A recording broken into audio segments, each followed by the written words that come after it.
तो hydrogen hydrogen को position, यदि हम लोग बात करें बेटा हाइड्रोजन की पोजीशन, सबसे पहले क्या डिस्कस करें यदि हम लोग हाइड्रोजन, एक्चुअली में हाइड्रोजन क्या है? एक एलिमेंट है। हाइड्रोजन क्या है? एक एलिमेंट है जो कि क्या है, ये आपका हाइड्रोजन एटॉमिक फॉर्म में बात करें तो हम H बोलेंगे, बट जनरली जो आपका हाइड्रोजन है वो किस फॉर्म में रहता है? मॉलिक्यूलर फॉर्म में, मतलब H2 के फॉर्म में। करेक्ट, जनरली जो आपका मॉलिक्यूल है वो H2 के फॉर्म में एग्जिस्ट कर रहा है। ठीक है, इसमें देख सकते हो आप क्या है कि जो आपका हाइड्रोजन है एक्चुअली क्या होता है, इसमें एक इलेक्ट्रॉन और एक प्रोटॉन, मतलब इसका एटॉमिक नंबर क्या है? 1 है। तो पहली लाइन क्या लिखा है? Hydrogen in atomic form consist 1 proton and 1 electron, but in elemental form it exist as a, देखो जो एलिमेंटल फॉर्म में देखोगे तो उसमें एक इलेक्ट्रॉन और एक प्रोटॉन रहेगा, जबकि यदि जो आपका हाइड्रोजन है वो डायटोमिक फॉर्म में एग्जिस्ट करेगा। डायटोमिक फॉर्म में एग्जिस्ट करेगा तो वो H2 के फॉर्म में एग्जिस्ट करेगा, तो उसमें क्या हो जाएगा आपका, बेसिकली इसी हाइड्रोजन का जो ये डायटोमिक फॉर्म में एग्जिस्ट करता है इसी को हम लोग क्या बोलेंगे? Hydrogen molecule. क्लियर है? बेसिकली कैसे हुआ होगा, एक हाइड्रोजन जिसके पास एक इलेक्ट्रॉन था, एक दूसरा हाइड्रोजन, तो इसको आप क्या बोलोगे? Hydrogen molecule. क्लियर है? इसी को हम लोग डाई हाइड्रोजन भी बोल सकते हैं और नॉर्मली भी बोलेंगे। करेक्ट, या तो आप डाई हाइड्रोजन बोलो या डाई हाइड्रोजन मॉलिक्यूल बोलो, या इसको आप simple hydrogen atom element. Correct, अब हम लोग इसकी पोजीशन डिस्कस, कि हाइड्रोजन की पोजीशन कहाँ होनी चाहिए पीरियोडिक टेबल में। आप सबने सुना होगा कि हाइड्रोजन की पोजीशन फिक्स, सबने सुना है ना? क्यों है सर, और कहाँ होना चाहिए आपके साथ?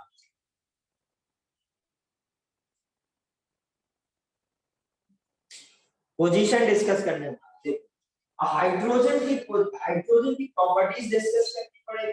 देखो पोजीशन पीरियोडिक टेबल में हम लोग ने क्या सीखा कि वो सारे एलिमेंट्स जो सिमिलर हैं उनको एक जगह रखना था। यही बेसिक पर्पस था ना पीरियोडिक टेबल बनाने का, जिससे हमें क्या, हम लोग सिमिलर कंपाउंड्स की, सिमिलर एलिमेंट्स की स्टडी कर सके, क्योंकि हमें अलग अलग कंपाउंड सारे एलिमेंट्स की स्टडी करनी पड़ती तो बहुत डिफिकल्ट होता उनकी सारी प्रॉपर्टीज को याद रखना। बट यदि बेटा हम लोग सिमिलर ग्रुप्स को एक जगह रख ले, एक ग्रुप में रख ले, एक पीरियड में रख ले, या एक पर्टिकुलर, जैसे आप लाइब्रेरी जाते हो तो क्या होता है, एक पोर्शन की चीजें एक जगह होती है, तो आप सीधे उस पोर्शन सेक्शन में जाके केमिस्ट्री में जो भी चाहिए आप ले आओ, बहुत आसान है। और एक साथ सारी बुक पढ़ी हो, आपको फिर उसमें से एक चूज करना होगा। वैसे ही क्या होगा, सिमिलर चीजों को हम लोग क्या करते हैं, एक साथ रखते हैं। यदि मैं बोलूं कि हाइड्रोजन फर्स्ट ए ग्रुप में आता है, क्या बोलूं मैं? Hydrogen suppose first A group में, तो फर्स्ट ए ग्रुप में यदि मैं बोल रहा हूँ, इसका मतलब फर्स्ट ए ग्रुप की प्रॉपर्टीज के जैसा होगा। और यदि फर्स्ट ए ग्रुप की प्रॉपर्टीज की बात करूं तो जो हाइड्रोजन है इसके आउटर मोस्ट शेल में कितने इलेक्ट्रॉन होते हैं? 1। जबकि सोडियम पोटेशियम इन सबके आउटर मोस्ट शेल में कितने इलेक्ट्रॉन होते हैं? ये सिमिलैरिटी है। जैसे सोडियम क्या करता है बेटा, अपना एक इलेक्ट्रॉन लूज कर देता है किसी के लिए, वैसे ही हाइड्रोजन भी क्या होता है, एक इलेक्ट्रॉन अपना लूज कर देगा, H+ बनाने की टेंडेंसी रखता है, तो ये सिमिलैरिटी है। करेक्ट, और क्या हो सकता है इन दोनों में सिमिलैरिटी, बोलो जरा।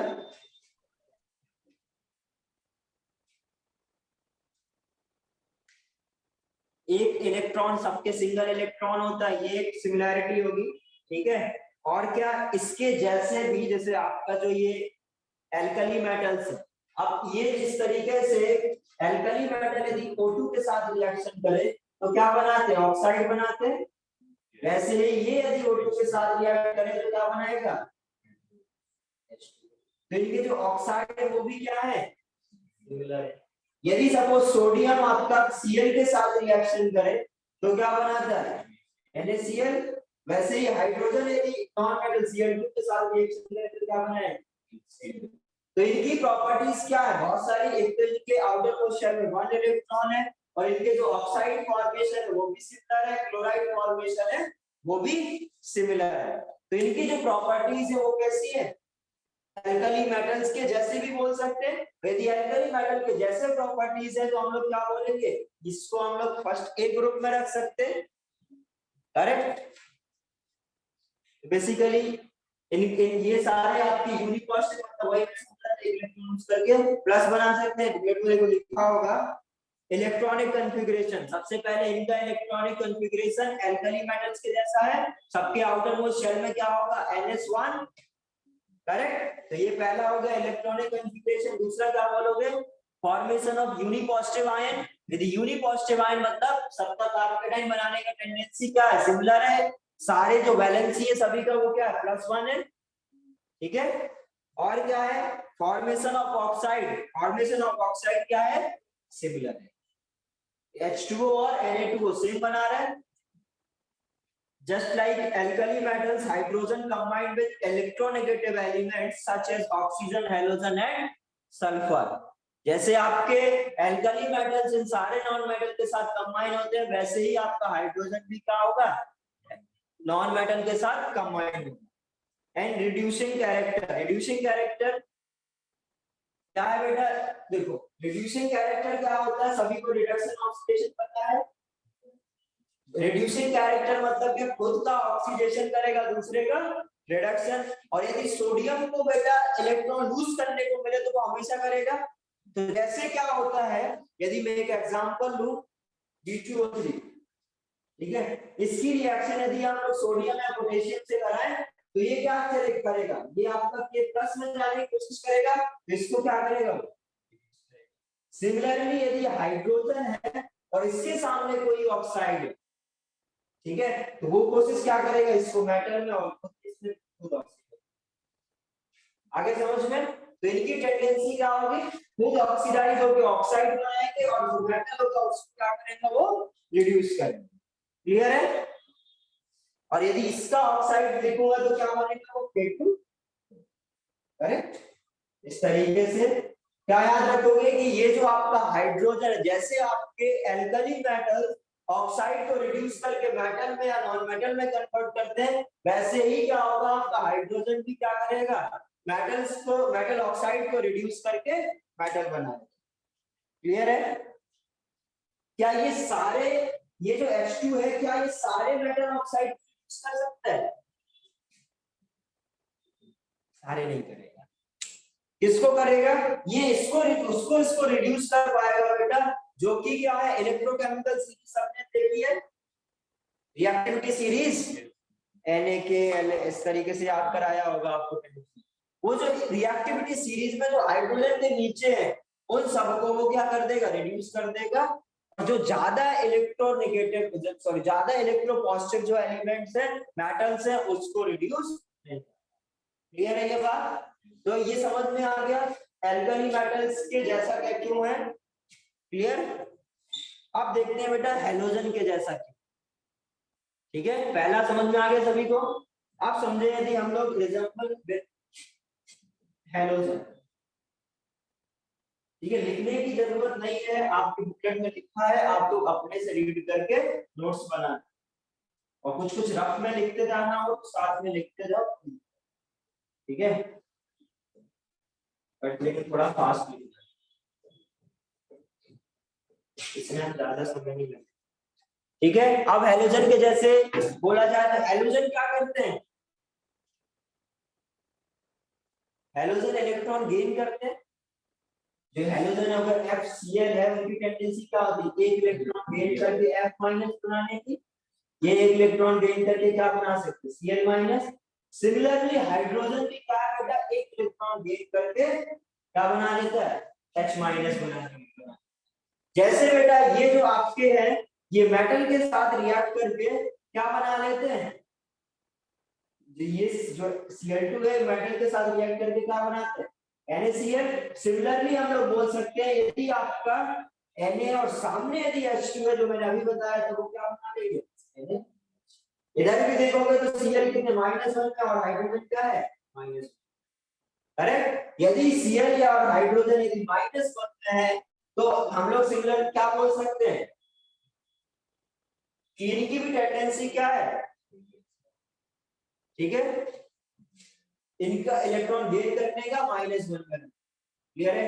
और क्या बोल सकते हैं, जैसे बेटा हाइड्रोजन है इधर और फ्लोरीन क्लोरीन क्या हो इधर, जैसे बेटा इससे एक इलेक्ट्रॉन निकालना क्या है टफ है, इसका जो आयनाइजेशन एनर्जी क्या होता है काफी ज्यादा होता है। सिमिलरली इसके जो हैलोजन्स है इनका भी आयनाइजेशन एनर्जी क्या होता है ज्यादा होता है। यदि आयनाइजेशन एनर्जी ज्यादा है इसका मतलब क्या है इनकी इलेक्ट्रॉन लूज करने की टेंडेंसी क्या है कम है। तो हम लोग क्या बोल देते हैं, जैसे सिमिलरली आपका हाइड्रोजन एक इलेक्ट्रॉन जो इसका आयनाइजेशन एनर्जी है वो ज्यादा है, वैसे ही क्लोरीन और क्लोरीन का क्या है आयनाइजेशन एनर्जी ज्यादा है, वो इलेक्ट्रॉन गेन लूज ना करके क्या करने की टेंडेंसी रखते हैं लूज करने, करेक्ट। अब देख लेते हैं इसमें क्या क्या लिखा हुआ है। सबसे पहले इलेक्ट्रॉनिक कॉन्फ़िगरेशन देखो तो इसके आउटर मोस्ट शेल में एक इलेक्ट्रॉन की जरूरत है और इनके में भी क्या है एक इलेक्ट्रॉन की जरूरत है। तो इलेक्ट्रॉनिक कॉन्फ़िगरेशन कैसा है, वो है जिसमें एक इलेक्ट्रॉन का कमी है, करेक्ट। तो इलेक्ट्रॉनिक कॉन्फ़िगरेशन में देख सकते हो लिखा है both have one electron less than that of proceeding inert gas configuration, correct. एक इलेक्ट्रॉन इसको मिले तो ये हीलियम बना ले, इनको मिले तो ये नियॉन बना ले, करेक्ट। सेकंड पॉइंट लिखा एटॉमिसिटी, ये दोनों मॉलिक्यूल्स आपके ये F2Cl2 और ये H2 मतलब ये हमेशा सारे एलिमेंट्स क्या है जो जिस तरीके से हैलोजन्स आपके डायटोमिक फॉर्म में एग्जिस्ट करते हैं वैसे ही हाइड्रोजन क्या है डायटोमिक फॉर्म में एग्जिस्ट करेगा। इनकी एटॉमिसिटी 2 है और हाइड्रोजन की भी एटॉमिसिटी क्या है 2 है, मतलब इनकी एटॉमिसिटी क्या है सिमिलर, ओके। आयनाइजेशन एंथैल्पी जैसे मैं अभी बोल रहा था, hydrogen as well as halogen both have higher ionisation energy, clear हो गया। Next formation of uninegative ion, uninegative ion formation of uninegative ion similar है। नेक्स्ट क्या है formation of hydrides and covalent compound, देखो हाइड्रोजन जैसे hydrogen इस तरीके के आयनिक कंपाउंड बनाया और वैसे ही जैसे हाइड्रोजन का क्या होता है CH4 होता है वैसे ही क्लोरीन भी क्या बनाता है CCl, तो इनके भी आयनिक कंपाउंड बनाने की भी सेम टेंडेंसी और वैसे ही कोवैलेंट कंपाउंड का भी क्या है सेम नेचर। आगे समझ में एक बात क्लियर होगा, तो ये समझ में आ गया बेटा कि हम लोग बेसिकली क्या बोल सकते हैं कि हाइड्रोजन की पोजीशन को प्रेडिक्ट नहीं कर सकते, इसकी प्रॉपर्टीज किसके जैसी हैं एल्कली मेटल्स के जैसे भी है और हैलोजेंस के जैसे भी है, तो उसकी प्रॉपर्टीज एक दूसरे के जैसे होने की वजह से हम लोग कोई एक पोजीशन उसकी सर्टेन नहीं कर सकते, ओके। अब आते हैं जरा नेक्स्ट लिख रखा है इधर डिफरेंस फ्रॉम एल्कली मेटल्स। यदि डिफरेंस फ्रॉम एल्कली मेटल्स बात किया जाए तो क्या है एल्कली मेटल्स की आयनाइजेशन एनर्जी कम होती है जबकि हाइड्रोजन की क्या होती है ज्यादा होती है, करेक्ट। पहला डिफरेंस समझ में आ गया। दूसरा डिफरेंस है तो एल्कली मेटल्स का क्या होता है मेटालिक कैरेक्टर होता है जबकि हाइड्रोजन में मेटालिक कैरेक्टर नहीं होता है, क्लियर है। थर्ड जो H+ का साइज है ठीक है वो बहुत ज्यादा छोटा होता है जबकि एल्कली मेटल्स क्या होते हैं लार्ज साइज के होते हैं, क्लियर है। अब हैलोजन से क्या डिफरेंट है डिफरेंस फ्रॉम हैलोजेंस, तो जो आपका हैलोजेंस है वो बहुत ज्यादा रिएक्टिव होते हैं जबकि हाइड्रोजन आपके बहुत कम रिएक्टिव होते हैं, ठीक है। तो सिंपल बोल सकते हैं reactivity of hydrogen is very low as compare to. Next बोल सकते हैं जो ऑक्साइड ऑफ हैलोजेंस है वो आपके एसिडिक नेचर के होते हैं जबकि हाइड्रोजन का जो ऑक्साइड होता है क्या होता है न्यूट्रल होता है, बेसिकली एम भी प्रोटेक्ट होता है हम लोग न्यूट्रल, ठीक है, क्लियर है आगे समझ में।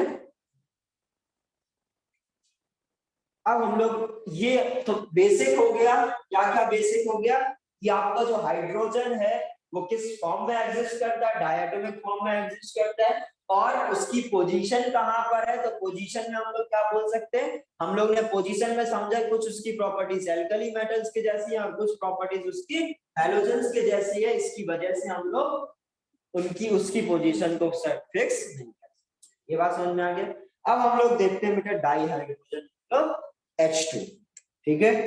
तो सबसे पहले H2 किस फॉर्म में एग्जिस्ट करता है और अपने एटमॉस्फेयर में कहां से हमें H2 मिलता है।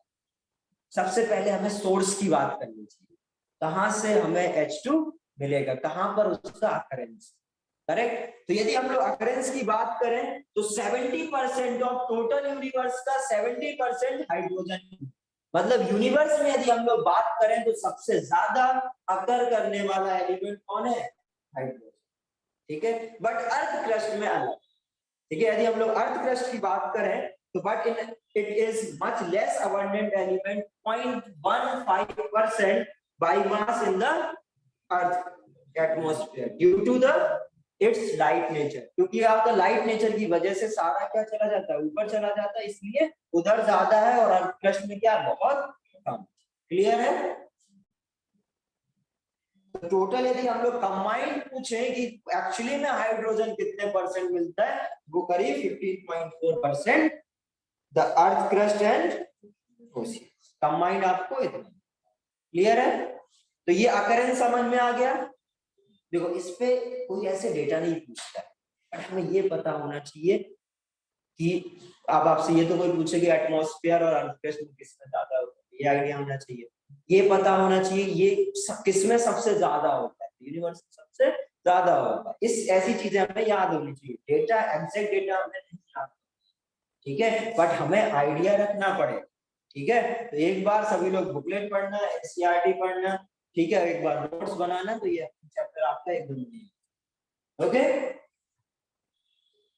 अब हाइड्रोजन किस फॉर्म में अकर करता है, तो हाइड्रोजन कहां पर अकर कर रहा है ये तो पता चल गया, किस फॉर्म में अकर करता है वो आपको मैं बताऊं तो हाइड्रोजन के 3 आइसोटोप्स होते हैं, H2, D2 और T2। इस बेसिकली हाइड्रोजन, ड्यूटेरियम और ट्राइटियम, करेक्ट। हाइड्रोजन बेटा क्या होता है, एक जैसे आपका क्या था हाइड्रोजन की बात बताऊं तो हाइड्रोजन क्या होता है, वो स्पीशीज जिसमें सिर्फ एक इलेक्ट्रॉन और एक प्रोटॉन हो, उसको आप क्या बोलोगे, हाइड्रोजन, और उसमें न्यूट्रॉन एक भी नहीं, तो हाइड्रोजन क्या होगा, 1 1। जबकि आपका यदि हाइड्रोजन ऐसा है जिसमें एक इलेक्ट्रॉन तो एक ही है, मतलब एटॉमिक नंबर तो एक ही है, बट उसमें एक प्रोटॉन और एक प्रोटॉन और एक न्यूट्रॉन, मतलब उसका एटॉमिक मास, और एक ऐसा जब इधर क्या हो जाए तो या इसको हम लोग नॉर्मली क्या बोलते हैं, प्रोटॉन भी यही होता है बेटा, करेक्ट। यदि इससे एक इलेक्ट्रॉन निकाल दो तो हाइड्रोजन प्रोटॉन है, इसलिए इसको हम लोग इस वाले फॉर्म को प्रोटोनियम भी बोलते हैं, ठीक है। इसलिए बोलेंगे क्योंकि इसमें क्या बन जाता है H+, इसका क्या है, इसमें इसको नहीं बोलेंगे, तो नॉर्मली इसको हाइड्रोजन, इसको ड्यूटेरियम और इसको ट्राइटियम। क्लियर है। इनमें डिफरेंस क्या है, इसमें एक एक न्यूट्रॉन का डिफरेंस, क्लियर है। मतलब इनके एटॉमिक नंबर सेम है, एटॉमिक मास डिफरेंट है, इसलिए इनको हम लोग क्या बोलते हैं, आइसो, क्लियर है। इसमें क्या देखो, isotopes has 3, the hydrogen has 3 isotopes, namely protium, इसको क्या बोलेंगे, प्रोटियम, इसको क्या बोलेंगे, ड्यूटेरियम, इसको ट्राइटियम, क्लियर है। अब सभी को इसके सिंबल भी याद होना चाहिए, इसको H से, इसको D से और इसको E से रिप्रेजेंट हो गया। They differ from one another by number of neutron present in them. Protonium has no neutrons. Deuterium, which is also known as heavy hydrogen, has 1, and tritium has 2 neutrons in the nucleus. Correct? अब यदि इनके हम लोग relative properties की बात करें, ठीक है, ये समझ में आ गया इतना। अब इनको हम लोग रिलेटिवली समझें तो इनका सब कुछ क्या है, जैसे हाइड्रोजन सबसे ज्यादा, इन तीनों में सबसे ज्यादा अकरेंस किसकी है, हाइड्रोजन, करीब करीब 99, डेटा देखोगे तो 99.985, करेक्ट। फिर ड्यूटेरियम, उसके बाद ट्राइटियम। तो ये डेटा हमें ऐसे नहीं याद रखना 99.985 0.01, हमें क्या पता होना चाहिए, हाइड्रोजन सबसे ज्यादा होता है, फिर उसके बाद ड्यूटेरियम, फिर उसके बाद ट्राइटियम, करेक्ट। तो ये आपको समझ में आ गया हाइड्रोजन के बारे में। रिलेटिव एटॉमिक मास भी आपको पता है, इसका 1, इसका 2, इसका 3, देख सकते हो 1 भी 1.008 और एक बार डेटा आप लोग देख लिया आइडिया रहता है डेटा देखने और ज्यादा हमें रिलेट करने में चीजें क्या हो जाती है थोड़ी आसान हो जाती है। वैसे यदि बोलते चला तो आपको फील नहीं होगा अच्छा 1 से थोड़ा ज्यादा कितना समझ गए तो हमेशा डेटा देखते रहो। अब इनके melting point boiling point density देखो इनका मास ज्यादा है तो इनका मेल्टिंग पॉइंट बॉइलिंग पॉइंट और डेंसिटी सब कुछ क्या आ रहा होगा ज्यादा आ रहा है। जिसका मास ज्यादा उसका मेल्टिंग पॉइंट बॉइलिंग पॉइंट और डेंसिटी सब कुछ ज्यादा है। क्लियर है। तो ये पूछा जा सकता है कि इन तीनों में डेंसिटी का ऑर्डर बताओ तो आप सिंपल बता सकते हो जिसका मास ज्यादा उसका डेंसिटी ज्यादा साइज में बहुत ज्यादा फर्क नहीं आता। ओके अब हम लोग यदि एंथैल्पी ऑफ फ्यूजन की बात करें ये सब आपको नहीं पता होगा फ्यूजन क्या होता है वेपराइजेशन क्या होता है। वेपराइजेशन तो पता वेपर में कन्वर्ट के लिए फ्यूजन क्या होता है कि यदि कोई सॉलिड है उसको लिक्विड बनाने के लिए फ्यूज करना पड़ता है तो उसको हम लोग क्या बोलते हैं एंथैल्पी ऑफ फ्यूजन। ठीक है सपोज ये सॉलिडिफाई हो गया फिर उसको जब आपको फ्यूज करना हो मतलब उसको लिक्विफाई करना हो या वेपराइज करना हो तो कितना एनर्जी रिक्वायर्ड होगा उसको आप क्या बोलते हैं उसमें जो चेंज होता है enthalpy is always change. Enthalpy यदि कभी कोई बोले तो क्या है चेंज करेक्ट। एक पर्टिकुलर रिएक्शन की जो हीट रिएक्शन होती है उसको हम लोग क्या बोलते हैं हीट ऑफ रिएक्शन जो होगा एक पर्टिकुलर रिएक्शन का उसको हम लोग एंथैल्पी बोलते हैं। तो यदि आपसे कोई बोले कि एंथैल्पी ऑफ फ्यूजन मतलब सॉलिड से लिक्विड में कन्वर्ट करने के लिए जितना इधर हीट ऑफ रिएक्शन है जितना इधर एंथैल्पी है जितना हीट ऑफ रिएक्शन है उसको हम लोग सिंपल क्या बोल सकते हैं एंथैल्पी और इसी को हम लोग क्या बोलेंगे enthalpy of fusion. Correct enthalpy of fusion enthalpy of vaporization enthalpy of bond. तो हमेशा याद रखना इसका क्या होता है बॉन्ड एंथैल्पी ऑफ बॉन्ड भी क्या होता है ज्यादा होता है। आगे समझिए कार्बन के साथ Cd है बॉन्ड बना हुआ कार्बन के साथ Ct बॉन्ड CD और Cl तो सिंपल बॉन्ड डिसोसिएशन एनर्जी भी क्या होती है 20 आगे समझ में या देख सकते हो डिसोसिएशन भी देखोगे तो बढ़ रही है। टी के बारे में हमें कुछ ज्यादा पता नहीं होता इसके में ठीक है बट नॉर्मली हम लोग क्या बोलेंगे जिसका मास ज्यादा है उसका एंथैल्पी ऑफ डिसोसिएशन क्या हो जाएगा ज्यादा। देख रहे हो ना तुम लोग डेटा मिल रहा है ना किसी को कोई प्रॉब्लम ऑनलाइन सभी को ठीक चल रहा है। यस सर यस सर ठीक ही चलना चाहिए यदि कभी गड़बड़ हो तो मेरे को बताना। अब यदि इनकी आयनाइजेशन की बात करें तो देखो आयनाइजेशन में आपको डेटा ही दिया क्योंकि किसने डेटा ही नहीं समझ गए तो हम लोग उसके बारे में ज्यादा प्रेडिक्ट नहीं करेंगे जो जिसका डेटा नहीं है उसके बारे में भी कुछ नहीं। ओके अब आते हैं हम लोग प्रिपरेशन ऑफ डाइहाइड्रोजन क्या कैसे कैसे हम लोग हाइड्रोजन को प्रिपेयर कर सकते हैं हम लोग ये तो हर एक चैप्टर में बेटा में यही कर जैसे आप हाइड्रोजन देखोगे आगे अभी एस ब्लॉक पढ़ेंगे पी ब्लॉक पढ़ेंगे तो क्या करना क्या है हमें हाइड्रोजन लिया हाइड्रोजन की पोजीशन हाइड्रोजन अकरेंस हाइड्रोजन की प्रॉपर्टीज हाइड्रोजन को बनाते कैसे हैं हाइड्रोजन की रिएक्शन किसके साथ रिएक्ट करेगा और हाइड्रोजन का यूज बस ये कितनी चीजें हमें हर एक एलिमेंट के बारे में पढ़नी है और हर एक एलिमेंट के बारे में पढ़ना बहुत टफ है तो हम लोग क्या करेंगे पहले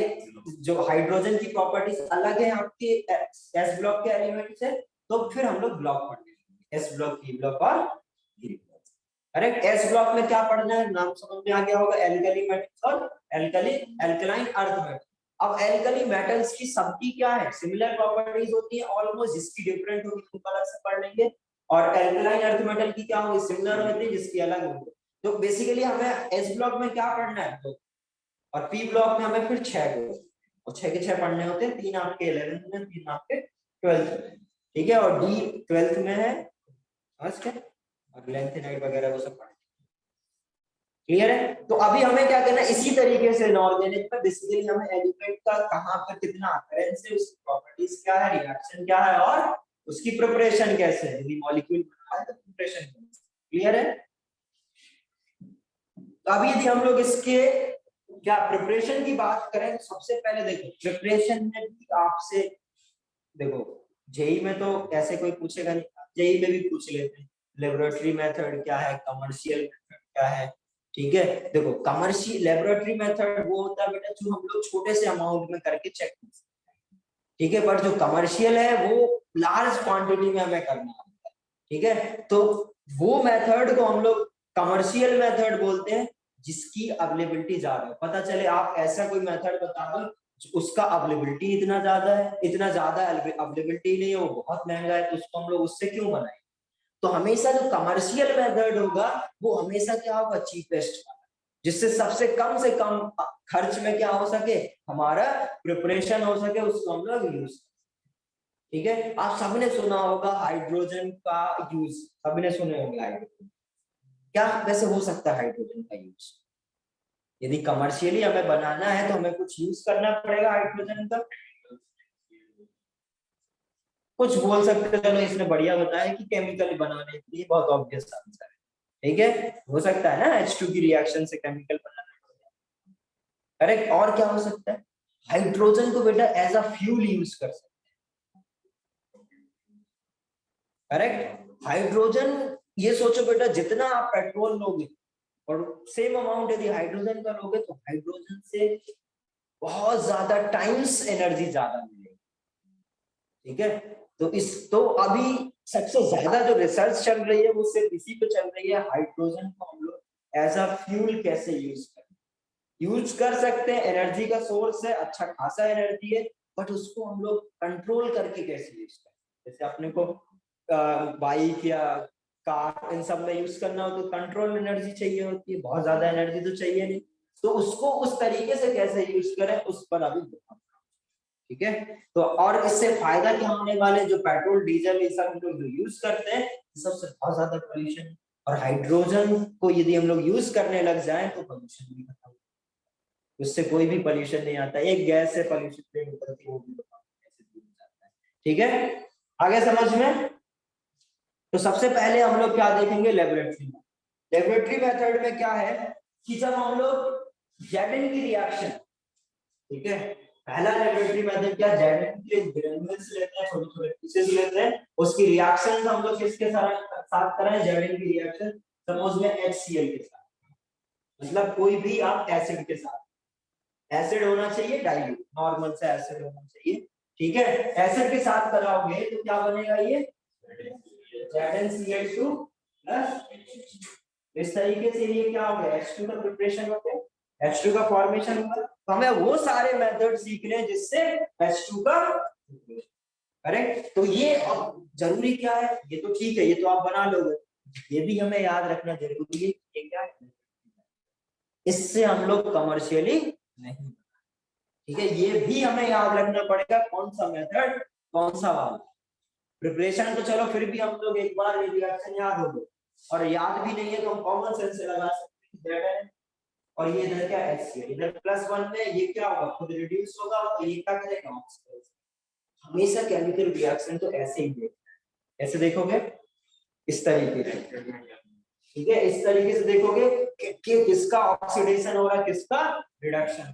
बाकी देखो आपको रिडॉक्स में बैलेंस करना आता है, करेक्ट। यदि आपको ये याद है किसका ऑक्सीडेशन किसका रिडक्शन होगा तो रिएक्शन लिख सकते, ठीक है। यदि मेरे को पता था कि HCl के प्रेजेंस में Zn ऑक्सीडाइज होता है, ठीक है, यदि HCl के प्रेजेंस में Zn ऑक्सीडाइज हो जाता है तो मेरे को फिर सबसे आसान काम था, ये ऑक्सीडाइज होगा तो दूसरा क्या होगा, रिड्यूस होगा, और यदि Zn ऑक्सीडाइज होगा तो Zn किस में ऑक्सीडाइज होते जाता है, +2।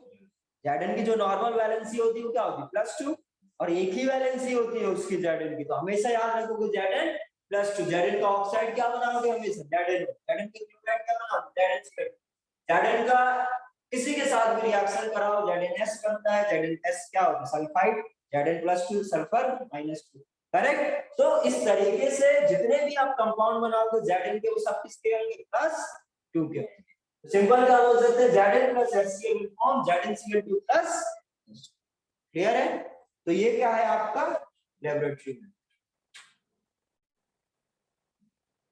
अभी यदि Zn की रिएक्शन NaOH के साथ कराई जाए, मतलब ये एसिड के साथ कराओ और बेस के साथ, Zn की रिएक्शन यदि बेस के साथ कराओ तो भी क्या बनेगा, क्या बनेगा, H2 तो बनेगा ही, क्योंकि हम लोग प्रिपरेशन। आप समझते हैं बेटा जो सॉल्ट बन रहा है वो क्या है, इसमें तो सिंपल ZnCl2 है, बट इसमें क्या है, हम आपके दो में Na है और Zn, ठीक है, Na और Zn दोनों, और आपको पता है Zn कितने में होता है 2 में, और Na कितने में होता है प्लस में, बस इसी को यूज करेगा और मैं अपने आप बना सकता हूँ, मेरे को याद भी नहीं है क्या बनना है, देखो मैं ये क्या है Na है और Zn, Na ज्यादा इलेक्ट्रो, देखो अभी भी कोई भी कंपाउंड लेते हैं तो पहले क्या लिखते हैं, ज्यादा कॉस्ट इलेक्ट्रो कॉस्ट फिर लेस फिर इलेक्ट्रॉनिक, इसी तरीके से कभी भी किसी भी कंपाउंड को लिखेंगे तो इसको देखो तो क्या पहले पॉजिटिव फिर नेगेटिव, अब इन दोनों में कौन ज्यादा पॉजिटिव, सोडियम, इलेक्ट्रो पॉजिटिव ज्यादा है सोडियम, तो सोडियम Zn और ऑक्सीजन ऐसे लिखा है।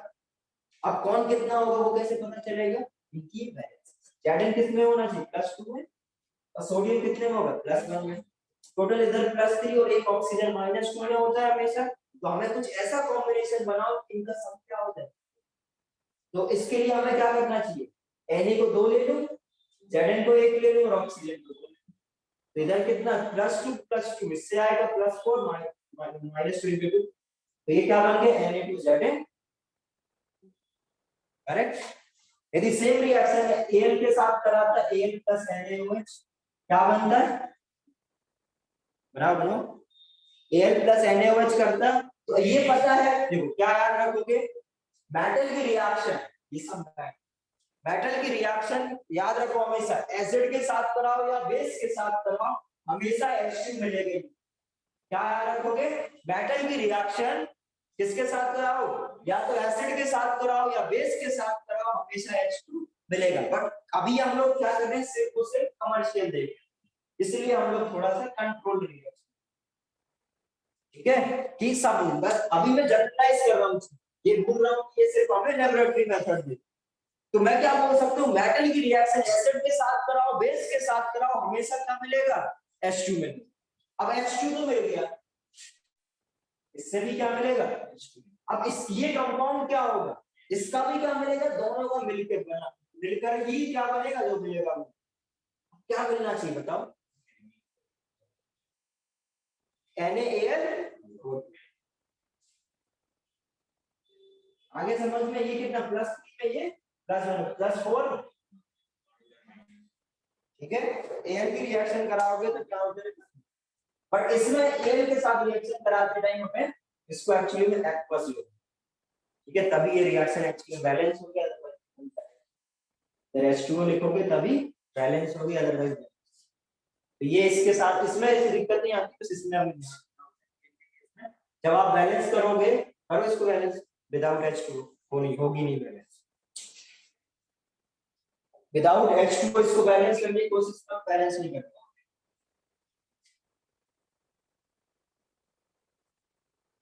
नहीं हो रहा ना, तो जब H2O करोगे तो फिर बैलेंस हो जाएगा, और हमेशा क्या करना करो, देखो ये मैं छोटी छोटी बातें बता रहा हूँ, ये लॉन्ग टर्म यूज हमेशा, ठीक है, अभी के नहीं, सिर्फ अभी क्या करा करो, यदि आपने कोई देखो कोई भी केमिकल इक्वेशन लिखी, मैं नहीं बोलूंगा ये रट लो, रटना क्या है, सिर्फ मेटल की रिएक्शन किसी भी एसिड या बेस के साथ कराओगे तो H2, ये याद हो, ठीक है, और वो भी डिपेंड करेगा, वो भी हमें थोड़ा सा देखना पड़ेगा, वो भी हमें, ठीक है, वो ये बन गया, अब उसके बाद आपको सारा कुछ लिखना आना चाहिए, ये पता होना चाहिए कंपाउंड क्या बनेंगे, ये आप अपने से बना सकते हो, कुछ भी याद करने की जरूरत है, ये Na है, Al है, आपको पता है कि यही बनेगा और कुछ नहीं, क्लियर है, इसमें यही बनेगा और कुछ नहीं बन सकता, हाँ कुछ इसके नंबर अलग हो सकते हैं, बट एक्चुअली फॉर्मूला इसके जैसे, इसमें यही बन सकता है क्योंकि Zn2 प्लस में जाता है, करेक्ट, क्योंकि इसका क्या हुआ, H2 बना है, मतलब रिडक्शन हुआ है, तो सामने वाले का ऑक्सीडेशन होना, इधर क्या है Al है, तो इसका ऑक्सीडेशन होना, आगे समझ, तो इस तरीके से तो मैं बोलना क्या चाह रहा हूँ, हमेशा रिएक्शन, यदि कभी आपको डाउट है, देखो आपको आ रहा है, यदि थोड़ा सा डाउट है तो, और डाउट हमेशा रहेगा, क्योंकि आपको याद भी होगा तो आपको फिर थोड़ा सा कंफ्यूजन, श्योर नहीं होगा आप कैसे क्या, तो हमेशा क्या करो, जो प्रोडक्ट लिखो लिखो बैलेंस करके, यदि आपने बैलेंस किया कर लिया है तो 99% चांस होते हैं कि आपकी जो आप सोच रहे हो वो सही है, हाँ 1% बैलेंस होने के बाद भी गलत, ठीक है। बट 99% केसेस में क्या होगा, यदि आपने बैलेंस सही से कर लिया है और यदि केमिकल इक्वेशन आपने जो जो कंपाउंड लिखे हैं वो बैलेंस है, इसका मतलब है कि आप सोचो जरा थोड़ा सा, जितना आप रिएक्टेंट में लोगे वैसा ही कुछ तो प्रोडक्ट में फॉर्म होगा, और यदि बराबर है तो जितने ज्यादा चांसेस है, यदि आप गलत कंपाउंड लिख दोगे तो नंबर ऑफ एटम्स बदल जाएंगे, तो क्या बैलेंस होगा? तो बहुत ज्यादा चांसेस है ना, ऐसा बहुत कम केस होगा जब बैलेंस हो जाए रिएक्शन और वो प्रोडक्ट, करेक्ट। तो हमेशा ये हिंट मिलेगी आपको, यदि रिएक्शन आपकी बैलेंस हो रही तो क्या होगा, आपने सही लिखा, मैं यही, क्योंकि इतनी सारी रिएक्शन तो याद रहनी नहीं है, आइडिया रहता है, तो उससे हम लोग क्या कर सकते हैं, क्लियर है। तो ये आज के लिए नहीं, ये अभी जरूरी नहीं कि अभी आपको 11th में यूज होता है, जरूरी नहीं 12th में यूज हो जाए, हाँ बहुत, यदि आप दिमाग से करोगे तो बहुत जगह यूज भी कर सकते हो। बोर्ड एग्जाम लिख रहे होगे, भूल जाएगा, पता नहीं क्या बनता था, कुछ तो लिखा था, ठीक है, फिर उधर पे आप क्या कर सकते हो, थोड़ा सा गैस, और गैस भी दिमाग से करोगे तो ही कर पाओगे, तुक्के मारोगे तो बैलेंस, समझ गए। तो ये दो मेथड है जिससे आप क्या कर सकते हो, इनको आप क्या बोलोगे, लेबोरेटरी मेथड बोलोगे, जिससे H2 का प्रिपरेशन कर सकते हैं, क्लियर। अब यदि हम लोग सेकंड बोले कमर्शियल प्रोडक्शन, कमर्शियल प्रोडक्शन मतलब हमें लार्ज अमाउंट में बनाना, यदि हमें लार्ज अमाउंट में बनाना है, इसका मतलब क्या है कि वो करो जो हमारे पास है। यदि हमें क्या करना है, H2 बनाना है, तो हमारे पास सबसे ज्यादा वाटर अवेलेबल है, तो हम लोग क्या कर सकते हैं, वाटर का इलेक्ट्रोलिसिस कराओ, ये आपने सबने सीखा होगा, इलेक्ट्रोलिसिस ऑफ वाटर,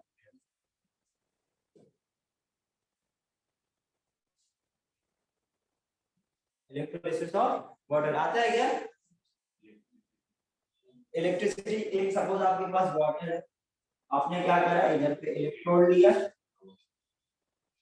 इलेक्ट्रोड और दो इलेक्ट्रोड लिया, एक कैथोड और एक एनोड, इससे क्या करेंगे हम लोग, इलेक्ट्रिसिटी पास कराएंगे। सपोज इधर पे H2 थोड़ा सा एसिड है, कुछ मिलाना पड़ेगा, अदरवाइज ये आयनाइज नहीं होगी, अरे इलेक्ट्रिसिटी पास नहीं होगी, कुछ मिला देंगे तो ये क्या होगा, H प्लस और ये OH माइनस में जाएगा, करेक्ट। अब ये H प्लस कहाँ जाता है, कैथोड पर, H प्लस कहाँ जाता है, कैथोड पर, H प्लस और कैथोड पर क्या होगा, हमेशा याद रखो कैथोड पर हमेशा रिएक्शन होगा और एनोड पर हमेशा ऑक्सीडेशन, छोटी छोटी चीजें साथ में लिखते चले जाओ, ठीक है, क्योंकि अब हमें इलेक्ट्रोलिसिस आना चाहिए, ठीक है। देखो दो चीजें इसमें फिर से रट सकते हो, H2 का इलेक्ट्रोलिसिस करने से H2 बनता है, कोई नहीं पूछता है, हमें ये फील होना चाहिए कैसे H2 बनता है, ठीक है। अब देखो जरा सपोज H प्लस है और OH, यदि H प्लस है, ये H प्लस हमेशा जो भी कैटाइन होगा, C से कैटाइन, C से कैथोड, कैटाइन हमेशा कैथोड पर जाएगा और एनाइन हमेशा एनोड पर जाएगा, एक से क्लियर। अब ये क्या है, कैटाइन, कैटाइन का हमेशा क्या होगा, कैथोड पर हमेशा रिडक्शन, क्या होगा, कैथोड पर हमेशा रिडक्शन होगा, और यदि ये रिडक्शन होगा तो क्या करेगा, इलेक्ट्रॉन गेन करेगा, इलेक्ट्रॉन गेन करेगा, और क्या, इसको दो H प्लस दो इलेक्ट्रॉन क्या बनाएगा, और इसका क्या होगा, OH माइनस का ऑक्सीडेशन, और ऑक्सीडेशन हो गई, ये क्या बनाता है, क्या बनाएगा, तो ये क्या बना, H2 और, तो यदि आप लोग H2O का इलेक्ट्रोलिसिस कराएं तो हमें कैथोड पर क्या मिलेगा, H2, और एनोड पर क्या मिलेगा, O2, और कैथोड का H2 निकाल, प्रिपरेशन हो गया H2, करेक्ट, प्रिपरेशन हो गया, आगे समझ में, तो क्या होगा कैसे होगा ये समझ में आ गया। तो बेसिकली कैथोड क्या कर रहा है, हमें इलेक्ट्रॉन दे रहा है, इलेक्ट्रॉन तो दे रहा है, इलेक्ट्रॉन दे रहा है, इसका मतलब क्या है, इलेक्ट्रॉन इधर मूव कर रहे हैं, इधर इलेक्ट्रॉन यदि मूव कर रहे हैं तो करंट कहां फ्लो करेगा, ऑपोजिट, अपोजिट फ्लो करेगा, इसका मतलब क्या है, ये है, समझ में, ये टर्मिनल क्या है, नेगेटिव, और ये अगर समझ, इसके पास क्या रहेंगे इलेक्ट्रॉन, ये क्या हो गया कैथोड, और इसके ये क्या हो गया, ये सब हम इलेक्ट्रोकेमिस्ट्री 12th का जो चैप्टर है उसका भी ये सब हम लोग सीखेंगे।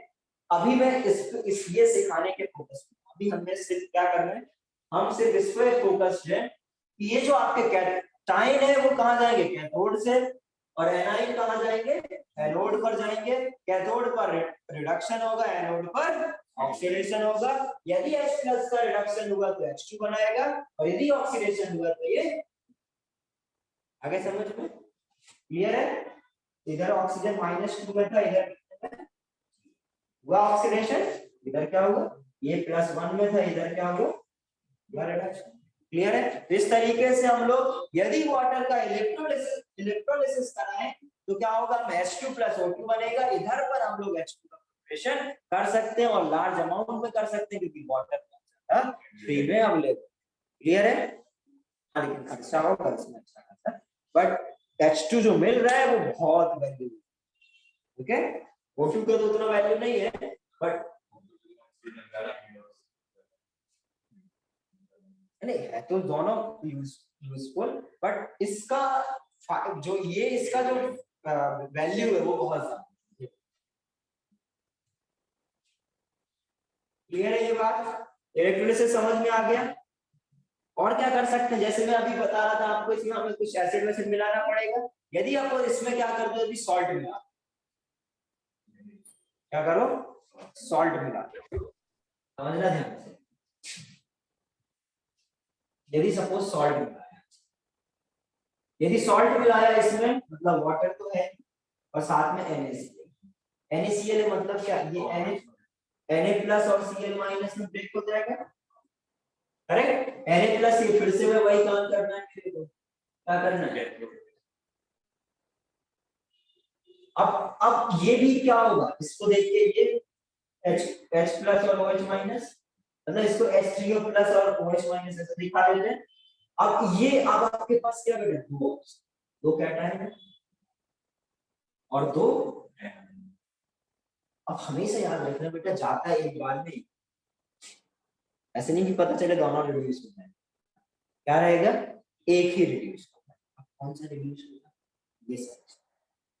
अच्छा ये बताओ, सोडियम Na+ Na बनाएगा या H+ H2 बना लेगा, किसकी बनाने की टेंडेंसी ज्यादा, H गेन कर लेगा आराम से, Na+ बोलेगा नहीं, मैंने अभी तो लूज करा, मैं नहीं करता हूं, और Na ज्यादा पावरफुल आदमी है, correct, as compare to H। तो अब देखो, जो रिड्यूसिंग कैरेक्टर होता है ये रिड्यूस, और इधर जाना क्या जाएगा, ये जाएगा इसके पास, ये क्या वाले, चलो मैं ही जाता हूं, CF को तो जाना, ठीक है। तो अब फिर से वही काम, H+ गया, इसने इलेक्ट्रॉन लिए, और Na का क्या हुआ, कुछ नहीं, रिडक्शन नहीं। ऐसा पूछा जाता है यदि NaCl और H2 दोनों प्रेजेंट है तो किसका रिडक्शन, तो सिंपल क्या बोलोगे। अब इधर क्या है बेटा, Cl- और OH, अब इन दोनों में लड़ाई चलेगी, किसको जाके रिड्यूस होना है और कौन ऐसे ही रहेगा।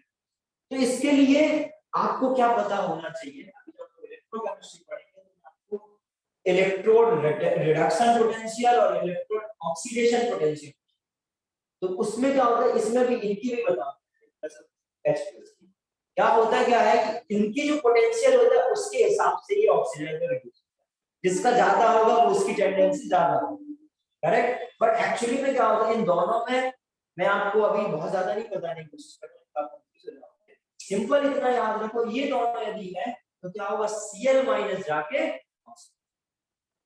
हमारा पर्पस क्या था, H2 तो हमें मिल गया, प्रिपरेशन ऑफ H2, अब साइड में हमें Cl2 मिले, O2 मिले, उससे करेक्ट। तो अभी ये Cl- क्या करता है, फिर से इलेक्ट्रॉन लूज करके क्या बना देता है,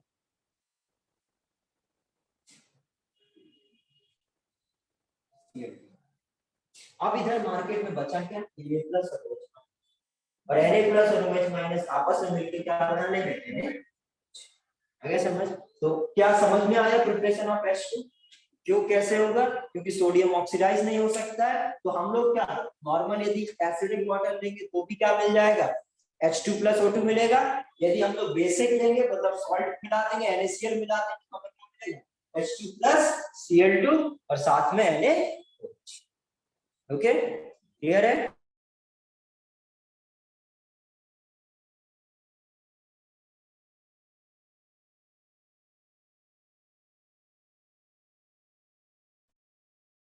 इलेक्ट्रोलिसिस में आपको क्या नहीं आता, मेरे को थोड़ा आइडिया।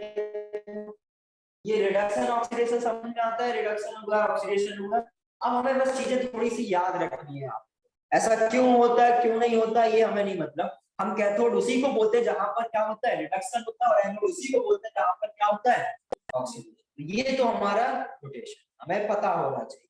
अब यदि सोडियम आपके सामने है और H+, तो इनमें से रिड्यूस होने की टेंडेंसी किसकी ज्यादा होगी, जिसका रिडक्शन पोटेंशियल ज्यादा। और रिडक्शन पोटेंशियल हम लोग इलेक्ट्रॉन, ठीक है। तो अभी लेकिन इधर Na और H+ में हम कंपेयर कर सकते हैं। Na को इलेक्ट्रॉन लूज करना है वो ज्यादा आसान होगा, या सॉरी Na को इलेक्ट्रॉन गेन करना है वो ज्यादा आसान होगा, या H+ को इलेक्ट्रॉन गेन करना है। Na बेटा 2 8 बना रखा, वो एक इलेक्ट्रॉन गेन करके अनस्टेबल होना चाहेगा।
ये ठीक है, आ रहा है, आवाज आ रहा है ऑनलाइन? Yes sir. हाँ, यस सर। ठीक, वीडियो दिख रहा है? Yes sir. चलिए, तो कहाँ थे हम लोग? तो अभी समझ में आ गया क्या जिसने पूछा था electrolysis? Yes sir. Simple electrolysis में ये रखो यार, ऑक्सीडेशन और रिडक्शन। रिडक्शन कैथोड पर होगा, ऑक्सीडेशन एनोड पर। मैं ये सिलेक्ट करना पड़ता है किसका ऑक्सीडेशन होगा किसका रिडक्शन होगा। तो वो तो ऑब्वियस है, बट यदि एक से ज्यादा आ जाए तब हमें सिलेक्ट करना पड़ता है किसका रिडक्शन इधर होगा किसका ऑक्सीडेशन। करेक्ट। इन दोनों में क्या, जो पावरफुल ज्यादा होगा वो खुद रिड्यूस नहीं होगा, तो H+ को रिड्यूस करा देगा। ठीक है, बेसिकली कोई यदि जो इलेक्ट्रोकेमिकल सीरीज देखे हो ना, सोडियम के जो ऊपर वाले हैं, सॉरी क्या बोल, हाइड्रोजन के जो ऊपर वाले हैं वो कोई रिड्यूस नहीं, हाइड्रोजन के नीचे वाले होंगे तो फिर हाइड्रोजन नहीं होगा, तो ऊपर है हाइड्रोजन दादागिरी किसी के सामने तो दिखाएगा। तो फिर क्या होगा, जैसे कॉपर हो गया, कॉपर हो गया, गोल्ड हो गया, एबी हो गया, ठीक है। तो इन सब के सामने क्या करेगा, हाइड्रोजन है नहीं, ठीक है। तो फिर इधर तो वो जो हम लोग सीख रखे हैं उसी को हमें यूज करना है बहुत सारी। क्लियर है ये बात? तो इधर से हम समझ सकते हैं कि यदि आप NaCl मिक्स कर दो वाटर के साथ तो भी हमें हाइड्रोजन मिल जाएगा। क्लियर है? यही सेकंड लिखा था, पढ़ोगे यदि तो पता चल जाएगा। देखो सेकंड पॉइंट क्या था, बेरियम क्लोराइड, बेरियम हाइड्रोक्साइड।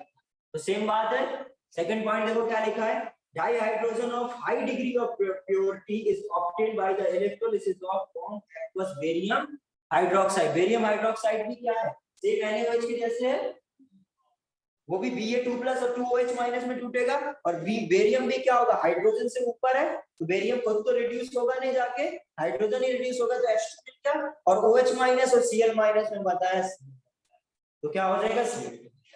अब नीचे देखो जरा, अगला नेक्स्ट पॉइंट क्या लिखा है, it is obtained by it is obtained as a byproduct in the manufacture of sodium hydroxide। मैंने बताया था यदि आप NaCl को मिक्स करो, अब वाटर में यदि आप NaCl मिक्स करते हैं, उस सॉल्यूशन को हम लोग क्या बोलते हैं, ब्राइन, BRIN, ब्राइन सॉल्यूशन। ठीक है, ये आपने 9th 10th में पढ़ा भी है, ब्राइन सॉल्यूशन।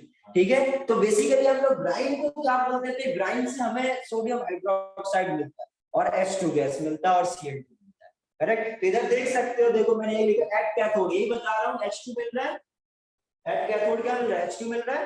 अब इधर पे सिर्फ H+ लिख रहा हूँ, वो S जो इधर तुम्हारे में लिखा है वो H2 मिलेगा, तो उधर तुम्हें OH माइनस मिलेगा, बट एक्चुअली में आप इतना ही लिखोगे तो काम चलेगा। और ये Cl माइनस देखो, एनोड पर देख रहे होगे तो Cl माइनस एक्वस, हमें Cl2 gas plus 2 electron, correct. आगे समझ, तो यही था, यही समझाया कैथोड पर क्या हो रहा है और एनोड पर। ये क्लियर है सभी को। तो अभी नीचे देखो, ओवरऑल रिएक्शन क्या होगा, 2Na plus aqueous 2Cl minus aqueous plus H2, हमें क्या मिला, H2 मिला, Cl2 और वही लिखा है इसमें। सर आवाज कट रहा है आपका।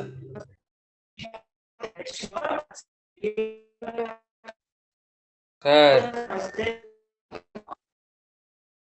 हाँ बोलो, आवाज कट रहा है। आवाज ब्रेक हो रही थी।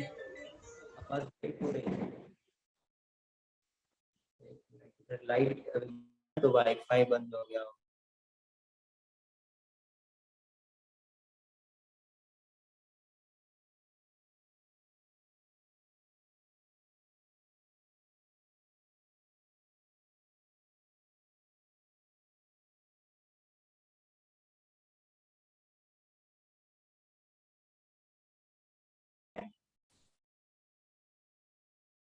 वॉइस ही नहीं आ रही।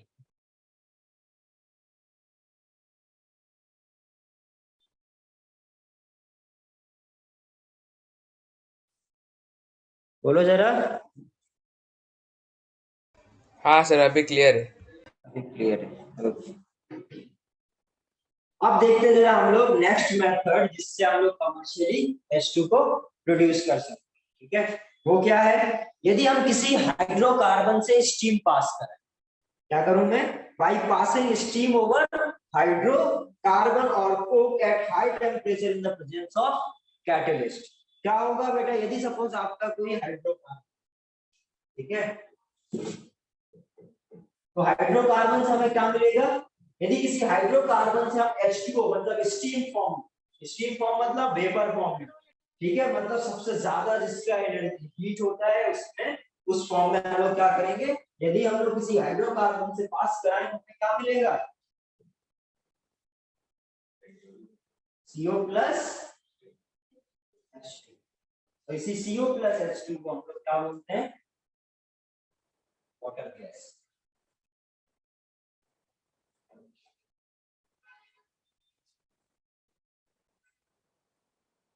ठीक है, देखो सपोज यदि अपने पास CaH2n प्लस 2 है, इसकी रिएक्शन हम लोग क्या कराएं, स्टीम के साथ कराएं, हाई टेम्परेचर हीट दिया है, तो हमें क्या मिलेगा, N है, इधर क्या हो जाएगा NCO plus H2O plus H2 क्या मिलेगा, इसको जरा देखो, इधर क्या हो जाएगा 2n प्लस 2 और इधर 2 और आ गया ये, तो क्या हो जाएगा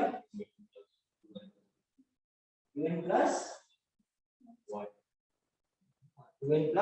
2 से 2 कॉमन हो गया और बाई 2 करेंगे क्योंकि इधर हम लोग H2 के फॉर्म से लेके तो क्या आ जाएगा 2n प्लस, करेक्ट, सिंपल क्या बोल सकते हैं 2n प्लस 1 H2। अब ये जो CO और H2 का जो मिक्सचर है, ठीक है, यदि सपोज आप CH4 का कराओ, CH4 की रिएक्शन H2O स्टीम के साथ कराओ तो क्या मिलेगा, CO plus 4, 3h 2n plus 2 2n plus 1 है n वैल्यू 1 डालोगे तो क्या है क्लियर है। अब ये जो आपका क्या है CO plus 3H2 इसके मिक्सचर को हम लोग क्या बोलते हैं वाटर गैस क्या बोलेंगे। और नॉर्मली बेटा ये गैस आपका सिंथेसिस में यूज क्या होता है ये गैस सिंथेसिस में यूज होता है इसलिए इसको क्या बोलते हैं हम लोग सिन गैस। जो आपके जो क्या बोलते हैं सीवर वगैरह सीवेज वगैरह में जहां पर जो होने की वजह से जो गैस प्रोड्यूस होती है वो भी क्या होती है इसलिए इसको हम लोग क्या बोलते हैं सिंथेसिस गैस या सिन गैस। क्लियर है दोनों का सेम नेम है सब सेम कंपोनेंट बट इसमें बस थोड़ा सा अलग क्या होता है जो हमें क्या मिले सीवेज वगैरह से सॉल्ट डस्ट या स्क्रैप बोर्ड इन सब से हमें जो मिलता है उसको हम लोग क्या बोल देते हैं सिन गैस बोलते हैं। जैसे लोग पूछ लेते हैं सिन गैस किसको बोलते हैं तो ये बताओगे सिन गैस के लिए या तो आपका क्या होना चाहिए ये जहां पर इधर से हम सीवेज से सॉल्ट डस्ट स्क्रैप बोर्ड इन सब से न्यूज़पेपर वगैरह से जो भी गैसेस मिलती है उसको हम लोग क्या बोलेंगे सिन गैस। क्लियर है तो इसको देखो जरा mixture of CO and H2 is called water gas. Clear? As the water gas is used for the synthesis of methanol and a number of hydrocarbons. इन सबके synthesis के लिए ये water gas यूज करता है इसलिए हम लोग इसको क्या बोलने लगते हैं syn gas. Clear है?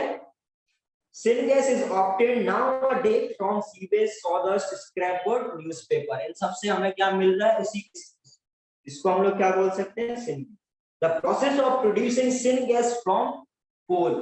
यदि हम लोग कोल से कार्बन प्लस H2 कोल से यदि हम लोग syn gas प्रोड्यूस करें तो उसको हम लोग क्या बोल देंगे कोल गैसिफिकेशन। ओके क्या बोल देंगे कोल गैसिफिकेशन। ये पूरा पैराग्राफ इससे मतलब 5-6 क्वेश्चन बन सकते समझे। पहली बात तो CO सबसे पहला question water gas CO plus H2 syn gas क्या होता है CO plus H2 का मिक्सचर करेक्ट। तीसरा क्वेश्चन क्या कोल की रिएक्शन यदि स्टीम के साथ करेंगे तो उस प्रोसेस को क्या बोलेंगे कोल गैसिफिकेशन। जो सिन गैस है नाउअडेज के कहां से मिल रही है क्लियर है बहुत सारे क्वेश्चन बन गए ना। यदि ऐसा कोई लिख के पूछ ले तो क्या मिलेगा तो ये बैलेंस करके आना चाहिए। तो इससे ये जो पैराग्राफ है इससे हमें बहुत सारे क्वेश्चन और पूछे जाते हैं बहुत क्लियर है। The yield of dihydrogen अब देखो एक्चुअली में अभी मिक्सचर मिला ना अब क्या इस मिक्सचर से हमें H2 तो प्रोड्यूस करना पड़ेगा H2 तो सेपरेट करना पड़ेगा ना। हमारा पर्पस क्या H2 प्रोड्यूस कर ले करेक्ट। हम लोग प्रिपरेशन ऑफ H2 देख रहे हैं हमें CO2 नहीं हमें मिक्सचर थोड़ी बनाना था हमें क्या चाहिए H2 तो हमें H2 का कुछ करना पड़ेगा। तो H2O में हमें क्या करना पड़ेगा इस CO का ऑक्सीडेशन क्या होगा CO plus H2 का H2O का या H2 का CO plus H2O यदि मतलब CO की रिएक्शन यदि H2O के साथ कराएं तो क्या मिलता है CO2 plus ठीक है। यदि सोचो यदि इसकी रिएक्शन यदि हम क्या किसके साथ करा दें वाटर के साथ तो इसका जो CO जितना भी इस मिक्सचर में CO प्रेजेंट होगा वो सब किसमें कन्वर्ट हो जाएगा CO2 plus H2 में CO2 plus H2 में। अब इस CO2 को हम लोग एब्जॉर्ब कर सकते हैं। मैंने अभी ये गैसेस पढ़ा रहा था उसमें मैंने बताया था CO2 को हम किससे डिटेक्ट करते हैं इससे यूज करके हम लोग उसका क्वांटिटेटिव एनालिसिस कर सकते हैं। हाँ KOH के साथ रिएक्शन लाइम वाटर के साथ भी करा सकते हैं ठीक है। KOH COOH का होल ट्वाइस इस तरीके के कंपाउंड के साथ हम इसकी रिएक्शन करेंगे तो यदि सपोज इसकी रिएक्शन KOH के साथ करा दी तो क्या होगा H2 तो रिएक्ट करने नहीं वाला तो ये क्या करेगा KOH क्या करेगा इसका K2CH3 plus H2 ये भी क्या बना है। अब बेसिकली बचा क्या से ये और ये सॉलिड होता है और H2 क्या है तो सॉलिड क्या हो जाएगा आपके पास रह जाएगा और गैस आप क्या करेंगे। तो इस तरीके से जो वाटर गैस है उससे आपने क्या करा गैस को हाइड्रोजन गैस को प्रोड्यूस कर लिया। तो इस प्रोसेस को आप क्या बोलोगे गैस शिफ्ट रिएक्शन करेक्ट। क्या बोल देंगे इसी को गैस शिफ्ट रिएक्शन। क्लियर है। देखो एक बार फिर से क्या लिखा हुआ the yield of dihydrogen can be increased by reacting CO oxygen gas mixture with steam, यही बोला मैं। CO को आप यदि स्टीम के साथ फिर से H2O के साथ रिएक्शन कराओगे तो क्या मिलेगा, CO2 प्लस H2। अभी भी क्या अमाउंट ऑफ H2 इंक्रीज ही होगा, इससे भी क्या करेगा, H2 इंक्रीज होगा, करेक्ट। तो यही बोल रहा था, yield of dihydrogen can be increase by reacting CO with steam. Increase हुआ इधर से भी। ओवरऑल जो मिक्सचर था इसमें क्या CO प्लस H2 होगा, और H2 प्रोड्यूस हुआ तो ओवरऑल H2 इंक्रीज होगा, फिर इसकी रिएक्शन इसके साथ कराओगे तो ओवरऑल फिर से क्या होगा, H2 इंक्रीज होगा, करेक्ट। द रिएक्शन, ये देखा टेंपरेचर भी देखो कितना ज्यादा दे रखा है, 870। इतना आराम से नहीं होगा ये रिएक्शन, कितना चाहिए, 873 के 6 है क्या, तो वो 6 7 8 सब क्या है, मतलब बहुत ज्यादा टेम्परेचर, ठीक है। हाई टेम्परेचर, एग्जैक्ट टेम्परेचर हमें नहीं याद रखना होता, हमें क्या याद रखना होता है, बहुत अरे हाई टेम्परेचर, थोड़ा सा रेंज का आइडिया रखोगे तो काम। तो इधर से this reaction which involves the oxidation of CO into CO2, CO into CO2, the reaction is called water gas shift reaction, water gas shift reaction, clear है। The CO2 formed is removed by scrubbing with sodium arsenide solution या KOH। Basically sodium के जो solution होंगे, जो CO2 को क्या कर रहा है, एब्जॉर्ब कर रहा है। बहुत सारे मेथड है जो CO2 को एब्जॉर्ब करते हैं, NaOH या बहुत सारे मेथड है, ठीक है। तो या तो जिसमें लिखा है सोडियम आर्सेनाइड, ये क्या कर सकते हैं, ये सारे CO2 को एब्जॉर्ब कर लेते हैं। सोचो CO2 को बेटा यदि एब्जॉर्ब हम लोग आसानी कर सकते हैं तो अपने पोल्यूशन इस CO2 की वजह से ही हो रहा है ना, तो क्यों ना एब्जॉर्ब कर लें, तो एक समस्या दूर करते हैं, है ना। क्या चाहिए अपने को, KOH ही तो चाहिए, CO2 को एब्जॉर्ब करते बैठते भला हो जाएगा ना। दिल्ली वाले लोग इतना परेशान है, इधर भी लोग परेशान है ना, करना चाहिए ना बेटा, सोचने को, लेकिन ये पॉसिबल नहीं है, प्रैक्टिकली पॉसिबल नहीं है, क्योंकि फिर जब ये बन जाएगा इसका क्या है, ठीक है। और वो तो चलो दूर की बात, बट इसको एब्जॉर्ब करके फिर इसकी रिएक्शन ये सस्ता नहीं है, ठीक है, बहुत खर्चा है। तो हाँ, तो इसलिए हम लोग क्या करेंगे, उससे एब्जॉर्ब नहीं करा सकते, बट हाँ एक मेथड है जिससे हम लोग क्या कर सकते हैं, कर जरूर सकते हैं CO2, और बहुत सारे मेथड है। CO2 को ये बताऊं मैं आपको, अभी जो सबसे ज्यादा रिसर्च चल रहा है वो CO2 के बारे में चल रहा है। बहुत सारी जगह हम लोग CO2 को यूज करने की कोशिश कर रहे हैं। जैसे जो मैं पेट्रोलियम इंजीनियर हूं, तो हम लोग बहुत सारी जगह CO2 यूज कर रहे हैं, मतलब ऑल्टरनेटिव जहां पर हमें कुछ और चाहिए उधर हम लोग CO2 को मैक्सिमम यूज करने की। CO2 कुछ यूज होगा तो बर्बाद होगा, कुछ तो कम होगा। यदि हमें उसको उतना ही खर्चा किसी दूसरे के लिए यूज करके हो रहा है तो क्यों ना हम CO2 यूज करें, कम से कम क्या होगा, पॉल्यूशन कम, करेक्ट। तो इस पर बहुत ज्यादा रिसर्च चल रही है, यदि आप लोग आगे करके PhD वगैरह करोगे तो हो सकता है कि आप इस पर काम करें, और बहुत सारे लोग काम भी कर रहे हैं। क्लियर है ये बात।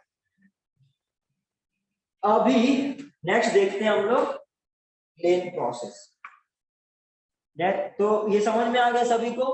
तो ये बेसिकली इस पर्टिकुलर से कम 10 क्वेश्चन में पूछ सकता हूँ। आप अभी बुकलेट करोगे ना, तो इतने से ही पैराग्राफ में आपको बुकलेट में 10 क्वेश्चन देगा, ठीक है, सबका वाटर गैस शिफ्ट रिएक्शन क्या होती है, ठीक है।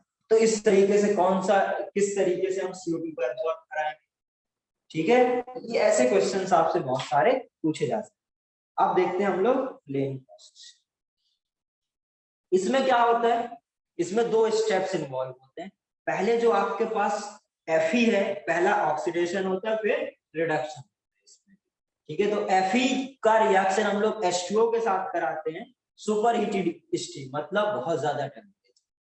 सोचो बेटा, आयरन की रिएक्शन कराते, आयरन के ऊपर पानी तो डेली गिरता है, बस क्या है ना, इतने जल्दी रिएक्ट तो करता नहीं, करता तो जरूर है, आपको पता, छत पे कुछ पड़ा है तो सालों में क्या हो जाता है, रस्टिंग हो जाती है, करेक्ट। तो रिएक्ट तो करता है, बट हमें अब साल तो नहीं देखेंगे H2 प्रोड्यूस करना है, तो क्या करेंगे हम, बहुत ज्यादा हीट करेंगे तब जाके आपका Fe2 के साथ रिएक्ट करके किसमें कन्वर्ट होगा, Fe3O4 में कन्वर्ट होगा और उसके साथ H2 में।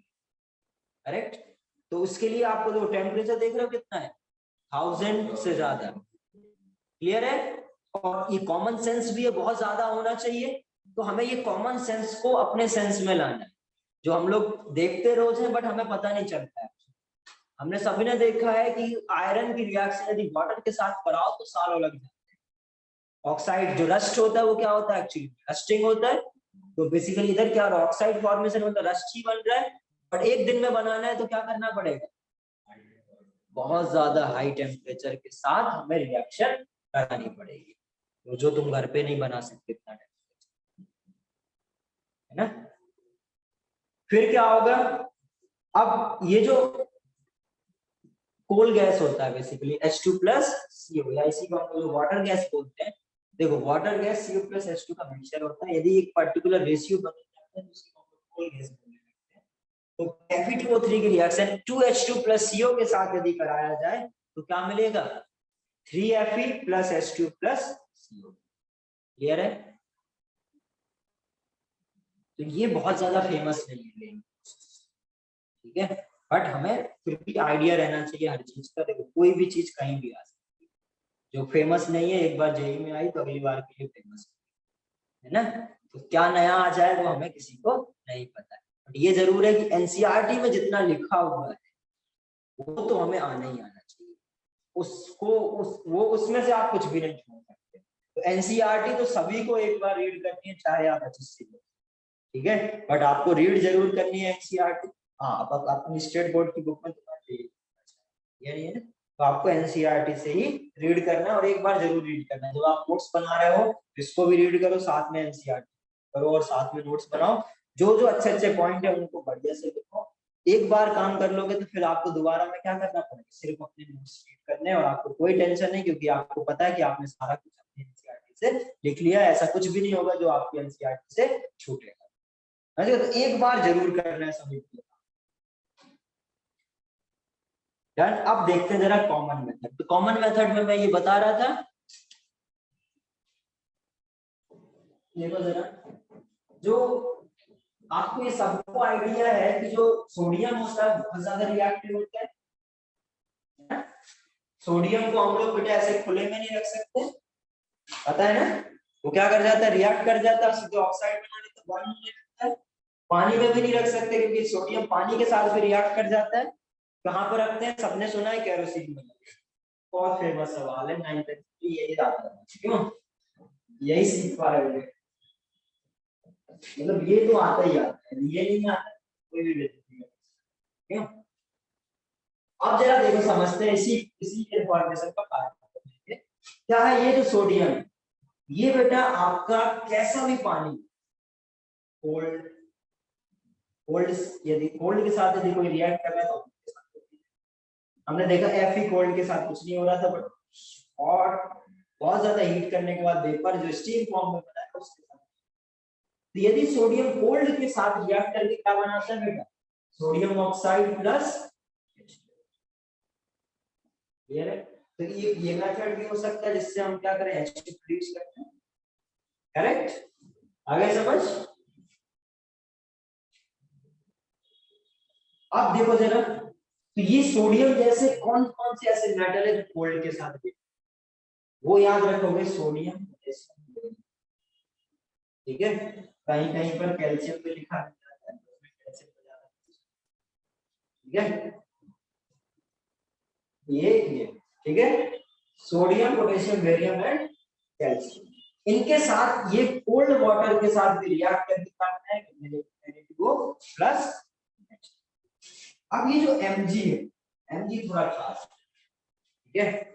Mg के लिए क्या याद रखोगे, Mg, अब Mg इतना रिएक्टिव नहीं है कि कोल्ड के साथ, ठीक है, बट Mg की रिएक्शन यदि आप बॉइलिंग वाटर के साथ,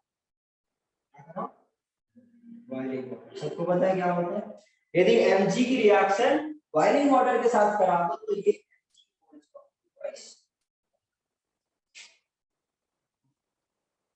ठीक है। और जबकि जो Mg है नॉर्मली आप यदि स्टीम के साथ कराओ तो ये MgO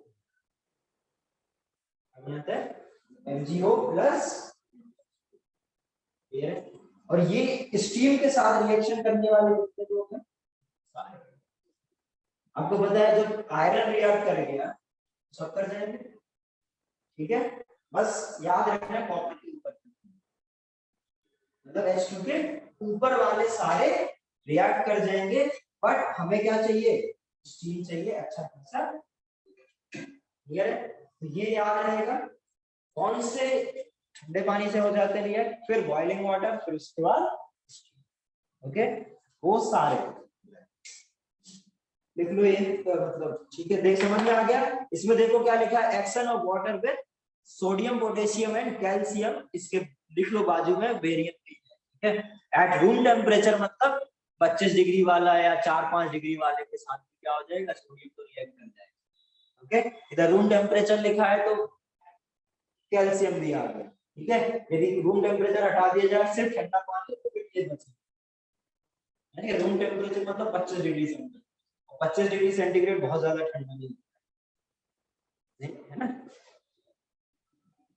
तो ये क्लियर है सभी को। अब हम लोग डिस्कस करेंगे क्या, प्रॉपर्टीज ऑफ डाइहाइड्रोजन। तो प्रिपरेशन समझ में आ गया।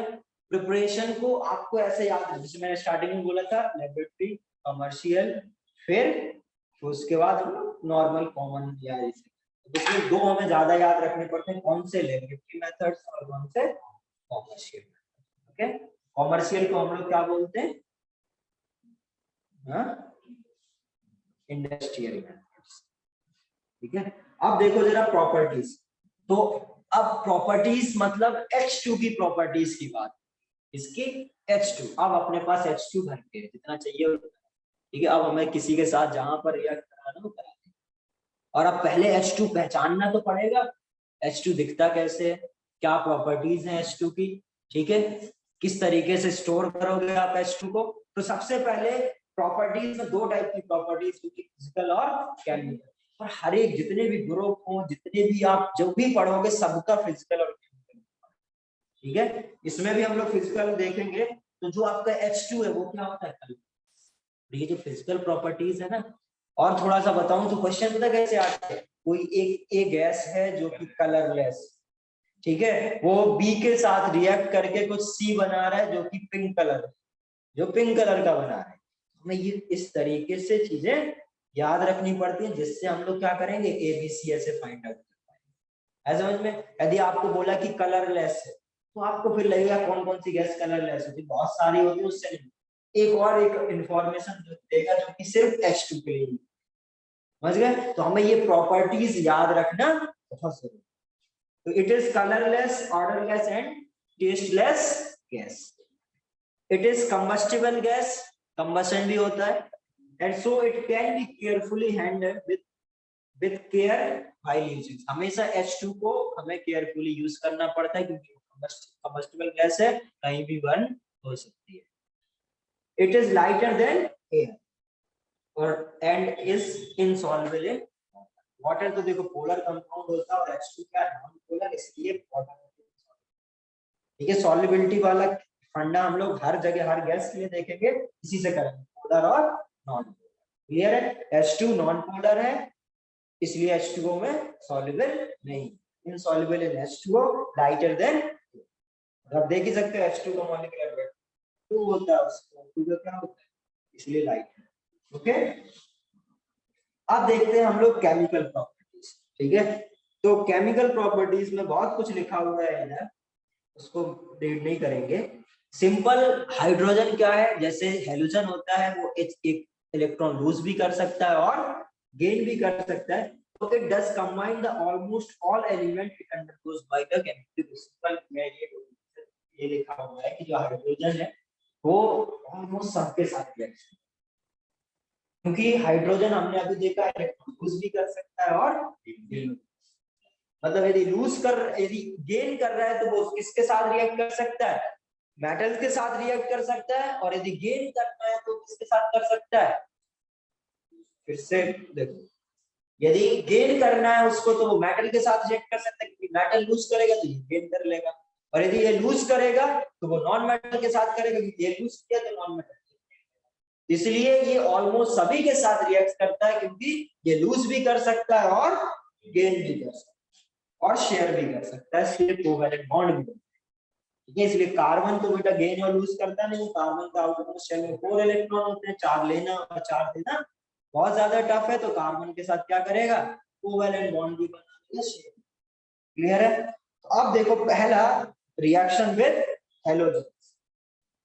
ठीक है, यदि हम लोग रिएक्शन विद हैलोजन देखें तो आप सबको ये आता है H2+Cl2 क्या बनता है, रिएक्शन विद हैलोजन H2+Cl2 क्या बनेगा, 2HCl यही बनेगा और क्या बनेगा, तो सिंपल हम लोग यदि बोले रिएक्शन विद हैलोजन तो H2+X2 will form 2HX, but हमें ये ध्यान रखना पड़ेगा इसको हमें ब्रेक करना है, इसको ब्रेक करना है, तो हमें इधर पे अच्छा खासा हीट देना पड़ेगा।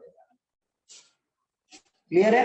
तो H2+X2 will form 2HX gas. Clear है? और X2 क्या हो सकता है इधर, FCl हैलोजन की बात कर रहा हूं, करेक्ट। तो बेसिकली हम लोग एक रिएक्शन सीख गए कि हाइड्रोजन हैलोजन के साथ रिएक्शन करके क्या बनाएगा, HX। ठीक है, HCl HBr HI HF सब बना। अब जरा देखो reaction with chlorine occurs even in dark.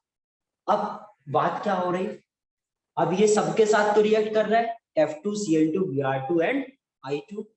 अब किसके साथ फास्ट करेगा, किसके साथ स्लो करेगा, तो जो F2 है वो बहुत ज्यादा रिएक्टिव होता है, मतलब जैसे मैं अभी बोल रहा था ना इसकी हीट देनी, तो F2 के लिए कोई हीट की रिक्वायर्ड नहीं होता है, सिंपल डार्क में भी हो जाती है, क्योंकि F जो है वो बहुत ज्यादा रिएक्टिव। और F2 एक्चुअली में क्या होता है बेटा, कि जो अब इधर देखना ध्यान से, HF बनेगा यदि F2 के साथ रिएक्ट करेगा, Cl के साथ HCl, Br के साथ HBr और I के साथ HI बनेगा। अब इनमें से कौन सा बॉन्ड सबसे स्ट्रॉन्ग बॉन्ड, HF? डर क्यों रहो, अभी केमिकल बॉन्ड क्या होगा, HF, क्योंकि इनमें ओवरलैपिंग क्या है, सिमिलर है, सेम साइज के एटम्स की ओवरलैपिंग है, तो अच्छा ओवरलैपिंग होगा तो क्या होगा, बॉन्ड स्ट्रेंथ अच्छा होगा। इसमें सबसे ज्यादा बॉन्ड स्ट्रेंथ है, मतलब यदि इसको डिसोसिएट करना हो तो सबसे ज्यादा एनर्जी देनी पड़े, तो मतलब फॉर्मेशन से भी एनर्जी सबसे ज्यादा रिलीज होगी, करेक्ट, मतलब सबसे बढ़िया बॉन्ड स्ट्रेंथ। इसलिए क्या हो रहा है कि ये जो रिएक्शन है F2 के साथ डार्क में भी, और सबसे बेकार बॉन्ड इसमें होता है, तो सबसे ज्यादा हीट है इसमें।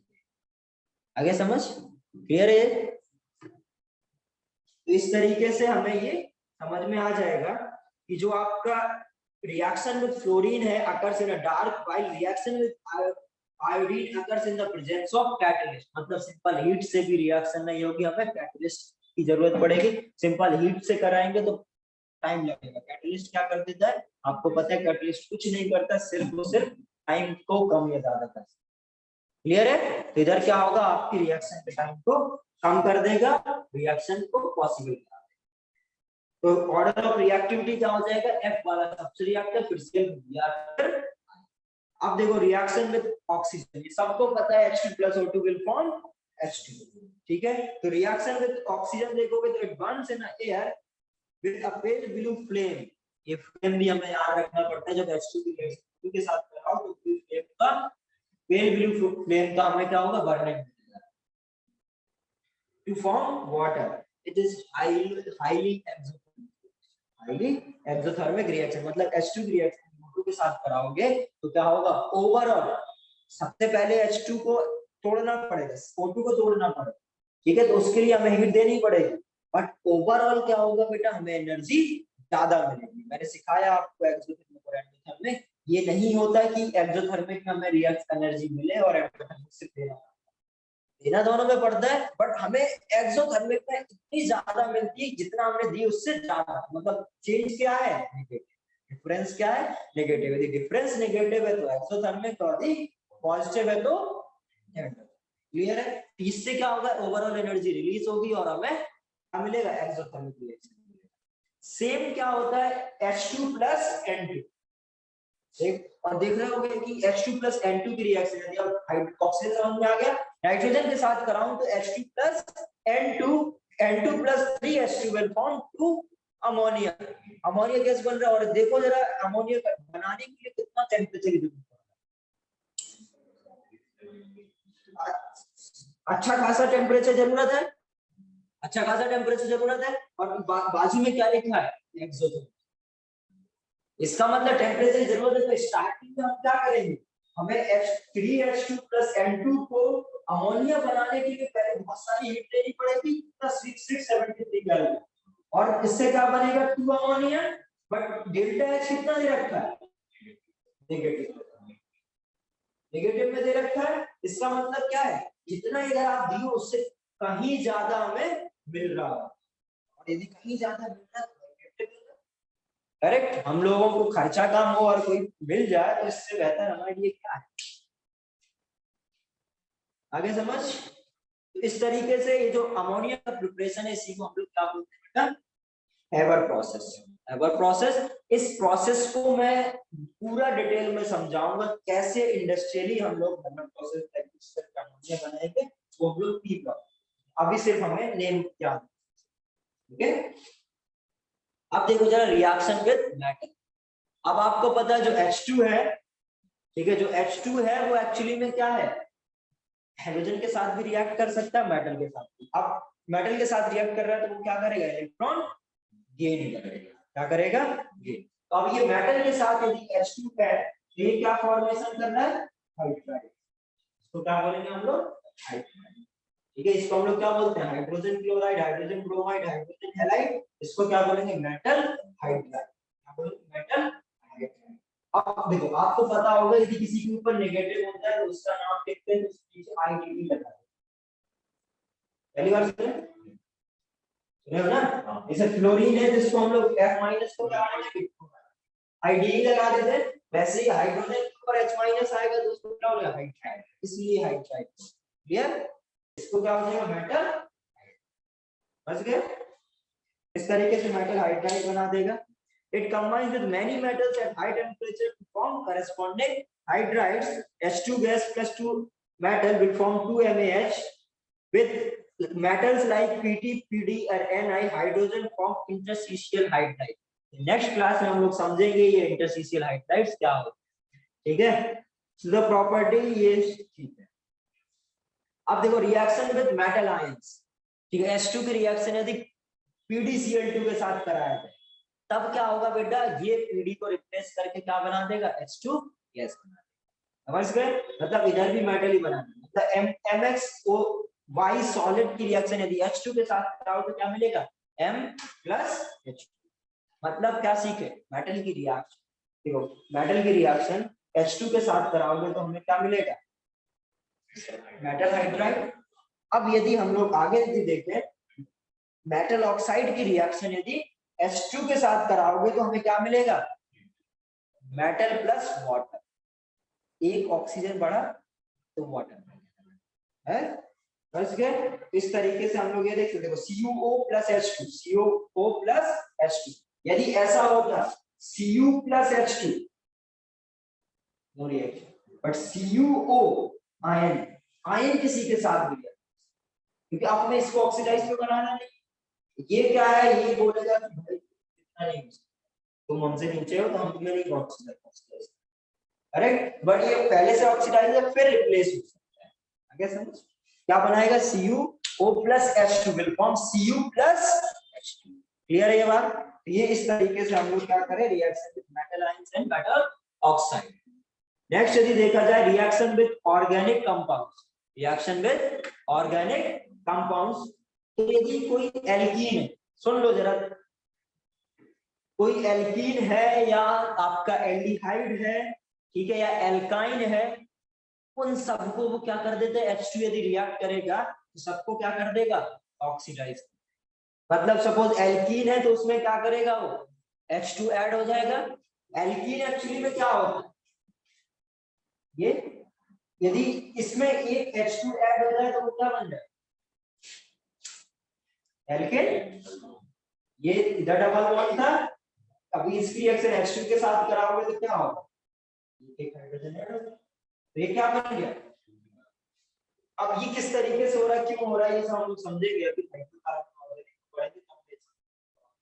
तो ये क्या हुआ बेसिकली, एल्कीन में H2 की रिएक्शन कराओगे तो वो कैसे कन्वर्ट हो जाएगा, ठीक है।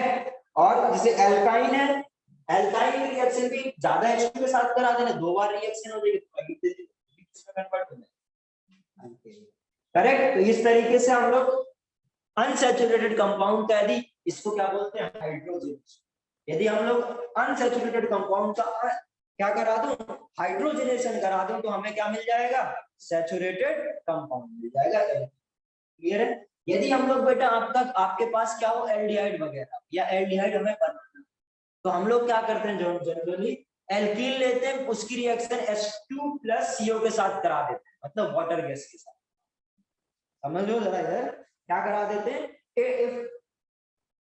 एल्कीन मतलब एल्कीन को हम लोग बेटा ओलिफिन्स क्या बोलते हैं, ओलिफिन। इधर लिखा होगा देखो, हाइड्रोफॉर्माइलेशन ऑफ ओलिफिन्स, मतलब फॉर्माइलेशन क्या है, एल्डिहाइड बनाने वाला, ठीक है। तो एल्कीन ओलिफिन मतलब एल्कीन, एल्कीन की रिएक्शन H2 + CO के साथ यदि मैं कराऊं तो मेरे को क्या मिलेगा, RCH2CH2 CO, ठीक है। तो ये हो गए आपके प्रिपरेशन ऑफ, मतलब reaction of H2 with water, ठीक है। अब देखो यूजेस, आप सबको क्या करना है, यूजेस घर से पढ़ के, जो यूज है वो यूज है, उसको मैं कुछ समझा तो सकता नहीं हूँ, ठीक है। तो यूजेस आप क्या करोगे, घर से पढ़ के आओगे, फिर हम लोग नेक्स्ट क्लास में शुरू करेंगे हाइड्राइड्स, ओके, क्लियर है। और ये जो क्वेश्चन दे रखे हैं एग्जाम्पल में, वो सभी लोग देख लेना, एक बार कर लेना, और एक्सरसाइज खोलो, objective question exercise 1, objective question section A,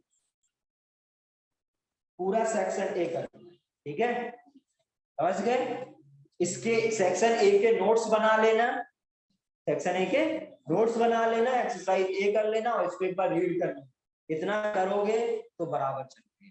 और यदि नहीं इतना करोगे तो अगली क्लास में मैं ये बोलूंगा तो लास्ट क्लास में बताया था, और लास्ट क्लास में आपको समझ भूल गए होगे तब तक, ठीक है। तो वो प्रॉब्लम करेगा, हर एक चीज लिंक्ड है, ठीक है। तो हर एक चीज लिंक्ड है, तो हमें क्या करना है, हर एक रोज हमें एक एक चीज पढ़ते चलना है, ओके।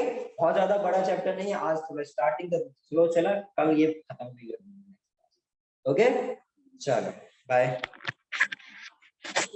नोट्स जरूर बना लेना सभी लोग, नोट्स नहीं बनाओगे तो ये मैं पहले बोल दिया हूँ, सब खत्म, ठीक है। ये जितना जल्दी और ऑर्गेनिक 2 दिन में भूलते हो, ये तो अभी 2 घंटे में भूल जाओगे, ठीक है। चलो बाय।